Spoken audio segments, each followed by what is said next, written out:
Students, आज हम start करने वाले हैं chapter number 13 that is magnetic effect of electric current. इसका इंट्रोडक्शन हम यहाँ पर देखने वाले हैं और पिछले चैप्टर से हम कुछ रिवीजन भी करने वाले हैं। तो आज के इस टॉपिक को जो है introduction to magnetic effect of electric current, उसे हम ज़्यादा नहीं थोड़ा ही लेकर के जाएंगे, आगे थोड़ा ही बढ़ाएंगे। इंट्रोडक्शन ही यहाँ पर हम देखने वाले हैं।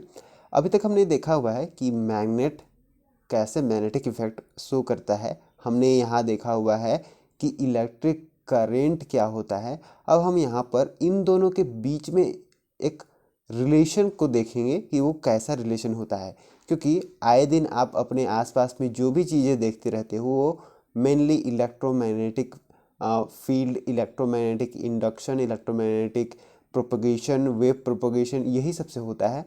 इन सभी के बारे में अभी आप आगे जा कर के देखोगे। तो हम लोग इन दोनों के बीच में जो काफ़ी इंपॉर्टेंट रिलेशन है उसे यहाँ पर देखने वाले हैं। हेलो एवरीवन, मेरा नाम है कुशल साहू और आप हैं आपके अपने favourite learning channel the science teacher पर। चलिए स्टार्ट करते हैं कुछ यहाँ पर समरी के साथ में। कहता है कि इलेक्ट्रॉन्स मूव कर रहे हैं। ये हमारा जो है इलेक्ट्रिसिटी वाले चैप्टर का समरी है। कहता है कि किसी स्ट्रीम ऑफ इलेक्ट्रॉन जब मूव करते हैं कंडक्टर पर, किसी कंडक्टर पर अगर इलेक्ट्रॉन मूव कर रहे हैं तो उसे हम कहते हैं कि वहाँ इलेक्ट्रिक करंट प्रोड्यूस हो रहा है, या फिर कहो कि इलेक्ट्रिक चार्ज का वहाँ पर करंट है। करंट कहने का मतलब ये है कि वो फ्लो कर रहा है, इलेक्ट्रिक चार्जेस फ्लो कर रहे हैं। और क्योंकि यहाँ पर इलेक्ट्रॉन नेगेटिवली चार्ज होता है, इसीलिए इस करंट का हम डायरेक्शन को अपोजिट डायरेक्शन लेते हैं इलेक्ट्रॉन के फ्लो होने के। बात समझ में आ रही है? जैसे कि अगर एक इलेक्ट्रॉन है इस साइड में मूव कर रहा है तो करंट हम कहेंगे कि इस डायरेक्शन में फ्लो कर रहा है। अगर कोई पॉजिटिव चार्ज इस डायरेक्शन में फ्लो करता प्लस क्यू, तो हम कहते हैं कि करंट भी इसी डायरेक्शन में फ्लो कर रहा है। नेक्स्ट पॉइंट में आते हैं। कहता है that SI unit of electric current is ampere. Alright, ampere है इसका एसआई यूनिट। इलेक्ट्रिक करंट को जब हम मेज़र करते हैं तो उसका जो यूनिट लिखते हैं वो एम्पियर में लिखते हैं, मिली एम्पियर, माइक्रो एम्पियर, जो भी सुटेबल यूनिट हो उस पर। अब अभी हमने बात किया कि करंट कैसे होता है जब इलेक्ट्रॉन्स मूव करते हैं। अब उन इलेक्ट्रॉन्स को मूव कराने के लिए, उनको मोशन में लाने के लिए हमें बाहर से कोई पावर सप्लाई करना पड़ेगा। हम उस पावर सप्लाई को सेल या बैटरी कहते हैं, जिसे हम इलेक्ट्रिक सर्किट पर कनेक्ट कर देते हैं। और मान के चलते हैं कि उन सेल या बैटरी का यहाँ पर जो पोटेंशियल है वो यहाँ पर V है, जो कि हमेशा पॉजिटिव होगा। इसका वोल्ट V है कहने का मतलब है कि दो एंड के अक्रॉस, किसी वायर के दो एंड के अक्रॉस यहाँ पर और यहाँ पर, इन दोनों के बीच में जो भी पोटेंशियल डिफरेंस है वो डिफरेंस हमारा V निकल करके आता है। अब जब यहाँ पर पोटेंशियल में डिफरेंस है तो higher potential to lower potential कोई भी चीज़ फ्लो करता है। आप जैसे अगर वाटर की भी बात करो तो वाटर भी higher potential to lower potential वो फ्लो करता है। सो यहाँ पर इलेक्ट्रिक करंट में भी वही बात है, जहाँ ज़्यादा है वहाँ से इलेक्ट्रॉन्स जो है वो ट्रैवल करते हैं जहाँ उसे चाहिए हो। ऑलराइट, ये डिफरेंस यहाँ पर केमिकल के थ्रू में भी ये जो है किया जा सकता है। उसके बाद में ये जो है बाद में फिर से सराउंड होकर के वो न्यूट्रल हो जाएगा। अब वायर जो है कैसा है, क्या वो अलाउ कर रहा है उस फ्लो को? बाहर में हमने लगाया हुआ है यहाँ पर जो है बैटरी, तो क्या वायर अलाउ कर रहा है? तो वैसे वायर जो अलाउ करते हैं उसे कंडक्टर कहते हैं। और उन कंडक्टर के अंदर में भी कुछ ऐसे होते हैं, उनका अपना रेजिस्टेंस कि वो ज़्यादा फ्लो नहीं करा सकते, या फिर कोई कम फ्लो करा सकता है, कोई ज़्यादा ही फ्लो करा सकता है। तो यहाँ पर हम उसके कंडक्टिविटी नेचर को और रेजिस्टिविटी नेचर को यहाँ पर देखते हैं। और इसका जो इलेक्ट्रॉन्स को ओपोज करने का जो इसका प्रॉपर्टी है उसे हम कहते हैं रेजिस्टेंस। अब इसका ये प्रॉपर्टी क्या काम करता है? रेजिस्टेंस जो है इलेक्ट्रॉन के फ्लो होने को कंट्रोल करते हैं। कहने का मतलब है कि यहाँ पर वो करंट के फ्लो को भी कंट्रोल करते हैं। चलिए, अभी तक हमने देखा पोटेंशियल करेंट और रेजिस्टेंस। अब देखते हैं कि इन तीनों में रिलेशन क्या है। ओम्स लॉ इनका रिलेशन बताता है। ओम्स लॉ कहता है कि अगर हम टेम्परेचर को सेम रख दें तो जो पोटेंशियल डिफरेंस V है वो V ये हो जाएगा डायरेक्टली प्रोपोर्शनल करेंट I के। Potential difference V directly proportional है I के, यानी कि करंट के। अब यहाँ पर इस प्रोपोर्शनलिटी को हटाएंगे तो यहाँ पर रेजिस्टेंस का हम यहाँ पर यूज़ करेंगे, क्योंकि किसी गिवन टेम्परेचर पर हर मटेरियल का अपना अपना रेजिस्टेंस फिक्स्ड होता है। अब यहाँ पर बात करते हैं कि मटेरियल जो है वो उसका यहाँ पर रेजिस्टेंस कैसे यहाँ पर फिक्स किया जाता है। तो उसका लेंथ और उसका जो क्रॉस सेक्शनल एरिया है और उसका जो रेजिस्टिविटी है उस रेजिस्टिविटी पर डिपेंड करता है। तो रेजिस्टेंस R ये जो है डिपेंड करता है किस पर, डायरेक्टली वो लेंथ पर डिपेंड करता है और एरिया पर वो इन्वर्सली डिपेंड करता है। और यहाँ पर जो रेजिस्टिविटी है उसको यहाँ हम अगर प्रोपोर्शनलिटी को हटा दें तो हम इक्वल करके यहाँ रेजिस्टिविटी रो यहाँ हम लगा सकते हैं। अब किसी भी सर्किट के अंदर में डिफरेंट डिफरेंट मटेरियल हम यूज़ कर सकते हैं, उनके रेजिस्टेंस भी डिफरेंट हो सकते हैं। अब उनको कनेक्ट करने का जो तरीका है उस तरीके से हम यहाँ पर जो है फाइनल रेजिस्टेंस निकालते हैं उस पूरे वायर का। अगर सभी वायर्स जो हैं वो सीरीज़ में कनेक्टेड हो, यानी कि एक के बाद में एक कनेक्टेड हो, तो यहाँ हम सिंपली सभी के रेजिस्टेंस को सम कर देते हैं तो हमें फाइनल या फिर इक्विवेलेंट रेजिस्टेंस मिलता है। वहीं अगर हमारे पास में जो भी रेजिस्टेंस हैं वो जो है पैरेलल में एडेड हैं, वो किसी भी दूसरे तरीके से यहाँ पर जो है यहाँ कनेक्टेड हैं, तो पैरेलल वाले को हम पैरेलल में यहाँ पर सभी को कैलकुलेट कर लेंगे और जो सीरीज़ वाले हैं उसे यहाँ पर जो इक्विवेलेंट आएगा यहाँ के लिए उसे, और यहाँ के लिए जो इक्विवेलेंट आएगा उसे हम सीरीज़ में जो है फाइनल ऐड कर देते हैं। अब सीरीज़ में जो है ऐड करने का तरीका तो हमें पता है, सम ऑफ इंडिविजुअल रेजिस्टेंस का सम, यानी कि सम ऑफ इंडिविजुअल रेजिस्टेंस। लेकिन अब अगर पैरेलल में है तो उसके लिए क्या फॉर्मूला है? उसके लिए फॉर्मूला है दैट 1/R इक्विवेलेंट। चलिए मैं इसे आपको यहाँ पर शो कर देता हूँ, इज इक्वल टू जितना भी रेजिस्टेंस है उसका सम। अब हम देखते हैं कि अगर बाहर से कोई एक्सटर्नल सोर्स जुड़ा हुआ है और वो एक्सटर्नल सोर्स प्रोवाइड करा रहा है यहाँ पर इलेक्ट्रॉन को ये एनर्जी कि वो फ्लो करे और उस वायर के क्रॉस फ्लो करे, तो यहाँ पर ऐसा होने पर जो एनर्जी ये कंज्यूम करेगा, ये रेजिस्टर जो भी हम यहाँ पर यूज करेंगे, जो भी अपना काम निकालने के लिए हम यहाँ पर यूज करेंगे जो भी चीज़, उसे हम कहते हैं एक रजिस्टर ही है। जैसे फ़ैन है तो फ़ैन के लिए हम यहाँ पर सोचेंगे कि हाँ रजिस्टर है। यहाँ पर अगर मैकेनिकल कोई भी मशीन रखा हुआ है तो हम कहेंगे कि उस मशीन को काम करने के लिए यहाँ से जो है एनर्जी प्रोवाइड कराया गया। अब उसे हम यहाँ पर कैलकुलेट कैसे करते हैं? उसे हम वर्क डन का हेल्प से यहाँ पर कैलकुलेट करते हैं। सो जो एनर्जी यहाँ पर ये कंज्यूम कर रहा है रजिस्टर, उस एनर्जी को हम निकाल सकते हैं VIT से। वर्क डन जितना हो रहा है उतना ही एनर्जी यहाँ पर ये कंज्यूम करेगा, तो उसी वर्क डन को हम डायरेक्ट निकाल लेते हैं।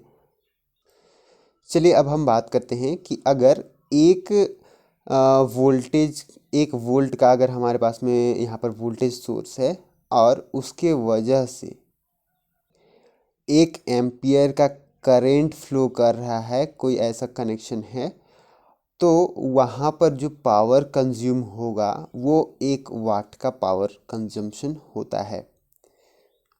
अब ये कैसे पॉसिबल होगा कि 1 वोल्ट है तो 1 एम्पियर यहाँ पर है? तो हम ओम्स लॉ लगाएंगे। ओम्स लॉ क्या कहता है? V is equals to IR। तो यहाँ पर अगर रेजिस्टेंस 1 है तो करेंट 1 होगा, यहाँ पर वोल्टेज 1 होगा, मतलब सभी अगर 1 अपना ऐसा यूनिट पर हो तो जो है ये पॉसिबल हो सकता है कि 1 वोल्ट से 1 एम्पियर यहाँ पर ये चले। तो रेजिस्टेंस जो है अगर 1 ओम का रेजिस्टेंस है तो यहाँ पर ये चल सकता है।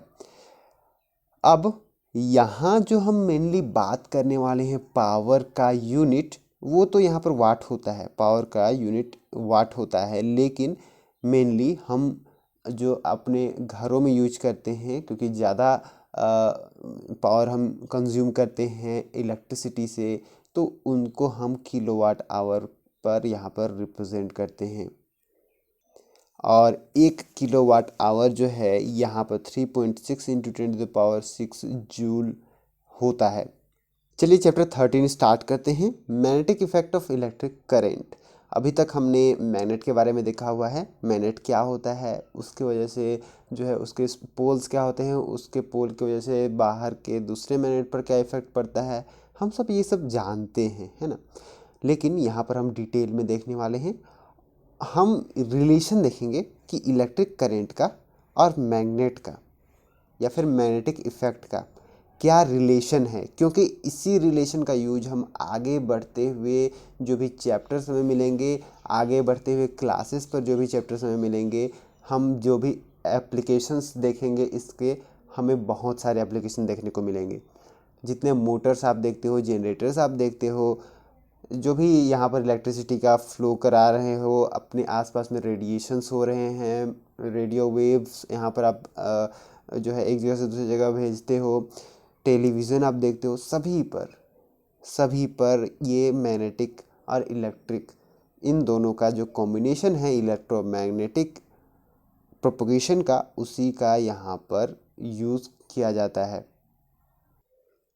यहाँ पर कोई भी इलेक्ट्रिक करंट अगर कहीं फ्लो कर रहा है तो हमने देखा हुआ है कि वो हीट जो है, अगर रेजिस्टेंस ज़्यादा है तो हीट वहाँ पर बना लेता है।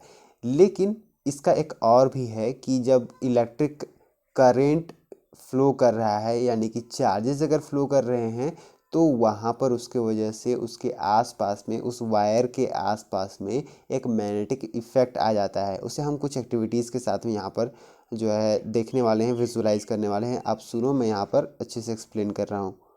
हमें कुछ इस तरीके के सर्किट का कनेक्शन बनाना है। यहाँ पर जो है पोटेंशियल देना है हमें, यहाँ एम्पियर एमीटर लगाना है, कुछ रेजिस्टेंस लगा देने हैं, कुछ कीज़ लगा देने हैं, और एक्स और वाई दो एंड्स पर हमें ना कॉपर वायर जो कि थिक हो उसे यहाँ पर लगाना है। थिक होने का रीज़न ये है कि यहाँ पर इसका रेजिस्टेंस कम हो जाएगा, कॉपर वायर है यहाँ पर, अच्छा कंडक्टिविटी इसका भी है। अब इसे हमें कुछ इस तरीके से प्लेस करना है, हाँ, कि पेपर जो है, कोई पेपर हम लेंगे, उस पेपर के आर पार हो जाए। अब उस पेपर के समतल पर हमें एक कॉम्पास नीडल रखना है। कॉम्पास नीडल क्या होता है? कॉम्पास नीडल एक डायरेक्शन शो करने वाला डिवाइस होता है, जिसके अंदर में मैग्नेटिक पोल्स लगे हुए होते हैं, उसके अंदर में मैग्नेटिक मटेरियल्स लगे हुए होते हैं। जनरली यहाँ पर यूज किया जाता है स्टील का, जिसे मैग्नेटाइज किया जाता है और उसके अंदर में लगाया जाता है। वो डायरेक्ट करता है, डायरेक्शन देता है। एक साइड जो होता है वो साउथ की ओर दिखाता है और एक साइड जो है वो नॉर्थ की ओर दिखाता है। ये मैग्नेटिक अर्थ के जो मैग्नेटिक नॉर्थ है और मैग्नेटिक साउथ है, उसके ओर ये जो है पॉइंट करते हैं। जैसे कि अगर मैग्नेटिक नॉर्थ इस साइड में है, मैग्नेटिक साउथ इस साइड में है, तो यहाँ पर कॉम्पास नीडल का जो साउथ पोल है, वो साउथ पोल जो है इस साइड में आ जाएगा, ताकि वो नॉर्थ की ओर अट्रैक्टेड होता है, और जो नॉर्थ पोल है वो इस साइड में आएगा क्योंकि वो साउथ की ओर अट्रैक्टेड होता है। तो यहाँ पर हमें वो डायरेक्शन को हमेशा इसी डायरेक्शन में शो कराते हुए होता है। अब ऐसे डिवाइस बहुत तरीके के होते हैं, 5 से 7 तरीके के होते हैं।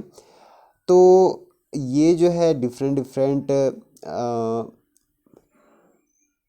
पर्पसेस के लिए जो है इसे डिज़ाइन किया जाता है। बहुत सारे मैग्नेट का यूज किया जाता है अंदर में, और बहुत में कुछ जायरोस्कोप वगैरह का यूज किया जाता है। तो जायरोस्कोप में मतलब कि वो जो होते हैं, अंदर में कुछ मैग्नेटिक सेंसर्स लगे हुए होते हैं, उसके अंदर में कुछ रोटेटिंग डिवाइस लगा हुआ होता है। आपके फ़ोन के अंदर में भी जो है ये लगा हुआ है, मैग्नेटिक इफ़ेक्ट को डिटेक्ट करने वाले 3-4 डिटेक्टर लगे हुए होते हैं, आसपास में ही लगे हुए होते हैं। एक AKM करके आता है, आप फिगर पर देख सकते हो। ये है आपका फ़ोन के अंदर में जो सर्किट यहाँ डिज़ाइन किया जाता है कॉम्पास नीडल बनाने के लिए, वो ये है। सो यहाँ हम जो यूज करने वाले हैं एक्सपेरिमेंट में वो होगा एक मैग्नेटिक कंपास निडल, जिसके अंदर में मैग्नेट लगा हुआ हो। तो जैसे ही हम यहाँ पर की को ऑन करेंगे तो यहाँ करंट फ्लो करेगा, करंट फ्लो करना स्टार्ट करेगा, और हम देखेंगे ऐसा कि जो मैग्नेटिक नीडल है वो थोड़ा डिफ्लेक्ट करने लगता है। तो ये नीडल डिफ्लेक्ट कर रहा है, इसका मतलब ये है कि ये अपने आसपास में कोई मैग्नेटिक फील्ड देख रहा है। जैसे कि अगर इसे हम नॉर्मल ऐसे छोड़ दें तो वो देखता है कि अर्थ का मैग्नेटिक फील्ड कहाँ है, उसी के ओर अलाइन हो जाता है। अगर उसके आसपास में कहीं हम कोई दूसरा मैग्नेटिक फील्ड लाएंगे तो वो डिफ्लेक्ट करेगा ही करेगा। तो यहाँ पर जब सर्किट हम यहाँ पर क्लोज करते हैं तो ये डिफ्लेक्ट करना शो करता है। इसका मतलब है कि इलेक्ट्रिक करंट जब फ्लो करता है तो वो कुछ ना कुछ मैग्नेटिक इफेक्ट शो करता है। ऑलराइट, तो इसे हम यहाँ पर देखने वाले हैं कि ये जो है मैग्नेटिक इफेक्ट जब ऐसे शो कर रहा है तो यहाँ पर वो किस डायरेक्शन पर होगा, वो कितना ज़्यादा दूर पर कितना ज़्यादा डिफ्लेक्ट करेगा, कितना सामने पर कितना ज़्यादा डिफ्लेक्ट करेगा, और क्या रिवर्स भी इसका पॉसिबल है कि हम मैग्नेट को यहाँ पर उसका पोजीशन चेंज करें और इलेक्ट्रिक जो है करंट वहाँ से प्रोड्यूस हो जाए। तो हाँ, ये पॉसिबल है। ऐसा बहुत सारे अप्लायंसेस में ये सभी का एप्लीकेशन होता है। सो यहाँ आज के इस टॉपिक में, आज के इस सेशन में हम यहाँ पर देखने वाले हैं कि इस रिलेशन का इन्वेंशन कौन किया था। जहाँ आप देख सकते हैं हैंस क्रिश्चियन ओरेस्टेड जो हैं वो 1777 टू 1851 थे। उन्होंने यहाँ पर देखा हुआ था कि वो एक्सीडेंटली उन्होंने ये देखा कि कंपास नीडल डिफ्लेक्ट कर जा रहा है जब वहाँ से करंट उसके आसपास से गुजर रहा है तब। और ये इन्वेंशन इतना पॉपुलर हुआ कि यहाँ पर अभी जो भी हमने अपने आसपास में वेव्स, रेडियो वेव्स, जो भी माइक्रोवेव्स जो हैं, सभी पर ये जो है यूज किया जाता है इलेक्ट्रोमैग्नेटिक रेडिएशन का, इलेक्ट्रोमैग्नेटिक प्रोपगेशन का। यहाँ पर जनरेटर्स हो गए, इलेक्ट्रिक मोटर्स हो गए, सभी पर यूज किया जाता है। So that will be our chapter electromagnetic effects वगैरह को हम यहाँ पर देखने वाले हैं। मूविंग मैग्नेट्स की वजह से जो इलेक्ट्रिसिटी यहाँ प्रोड्यूस होगा उसे हम यहाँ पर देखने वाले हैं। सो चलिए मिलते हैं नेक्स्ट वीडियो में। Next video will start from the magnetic field and field lines.